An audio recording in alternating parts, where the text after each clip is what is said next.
Christmas ornaments we stuck on this tree are actually from the same antique shop I bought the famous $3 locomotive, and check this out.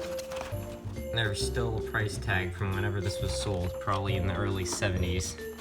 Crazy. Now, I only have 2 rules about setting a train up around a tree. First of all, O gauge is the best gauge. I just think it fits the scale of the tree quite well, unless you have a really tiny tree, in which case HO would work.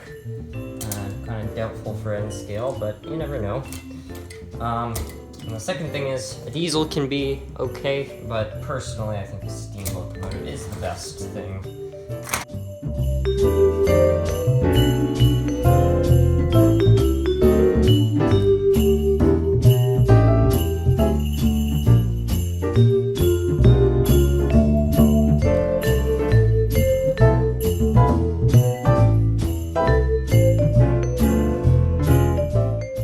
This car had to be modified.